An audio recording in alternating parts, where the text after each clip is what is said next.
Good evening, good day, depending on where you are. I hope you and your family are well as we are going through this difficult global pandemic where each of us are restricted and are self-contained, quarantined within our own homes and environments.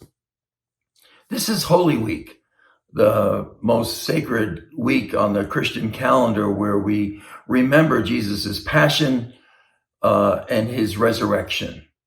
And I'd like to bring us a couple of reflections over the next couple of days, starting with Holy Thursday, which we commemorate today, with a suggestion that you might want to consider with your own family as you find yourself quarantined in the situation that you're in. On that last meal, when Jesus got with the 12 apostles, there are a few things that St. John records in his gospel in the 13th chapter that I think are worthy of consideration. The first is that Jesus, it says, he arose from the table, he took off his outer garment, and he put on a servant's apron. But it also says that he recognized, and what he was thinking was, he knew that he was getting ready to leave and go back from the place where he came, go back to God, because he knew he had come from God. And he also was fully aware that all authority and all power in all of the universe was vested in him. And with that knowledge and with that understanding, he takes this servant's apron, puts it on himself, kneels down with a basin and washes each one of the 12 apostles' feet. I think it's worthy to consider that Judas did not leave the dinner at that time. He was still present. So Jesus actually washed Judas's feet, the one who would eventually betray him.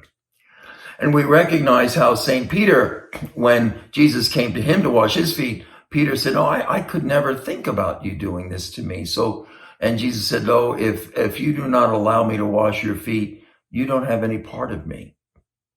And then, of course, Peter's response was, "Well, then you can just wash my head and everything else as well." But in this particular act that Jesus did in the washing of his disciples' feet, he explained why he did it. After he finished, he took the servant's apron off and he put on his robe again. He sat at the table and then he said this to his disciples.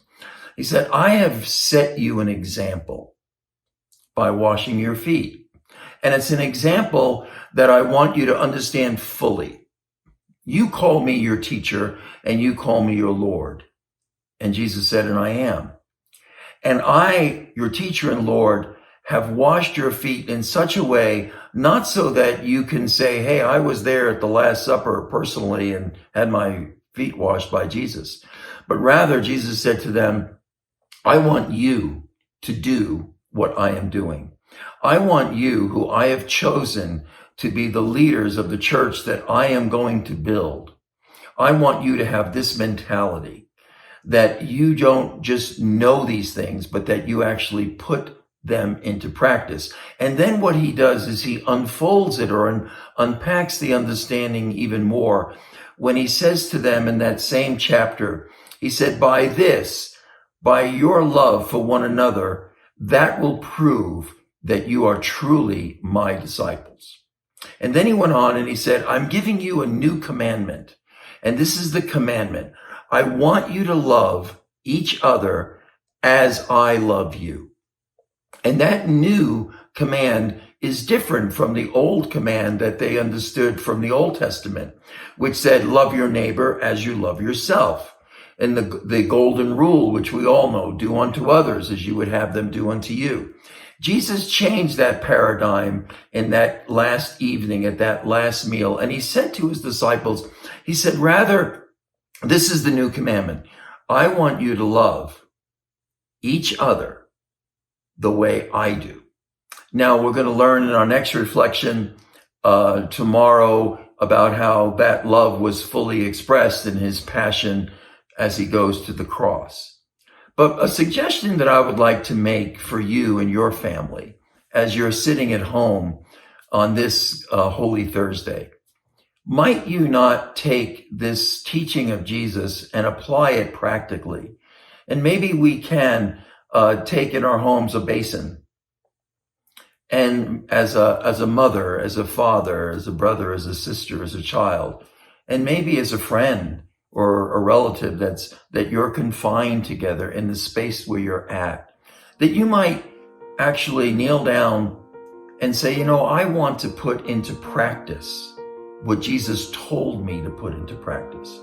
I want to have this expression that I want to care and I want to serve and I want to love and I want to follow the Lord's example and how he loved by recognizing who he was, but yet putting that aside and saying, I want to serve you. And I want to perform this act of washing your feet, my wife, my husband, my son, my daughter, my friend, and vice versa, my dad, my mom, my brother, my sister, my uncle, my aunt, my friend. I want to have Jesus' example become part of my life.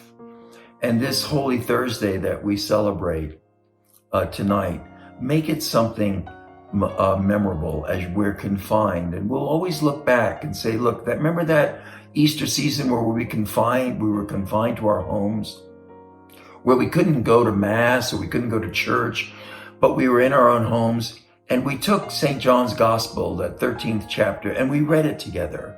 And I would encourage you to do it. Read it together where Jesus goes over these things that I've touched on. And then take that basin and kneel down and wash one another's feet and pray for one another. And would you express to those around you that I want to grow more and more in Jesus' love in my heart, and then give it out to you.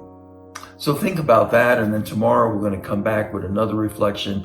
And please know that we in the John 17 movement are praying for you and your family as we are all joined together, that God will end this plague and move us to a better place than we've been before. God bless you.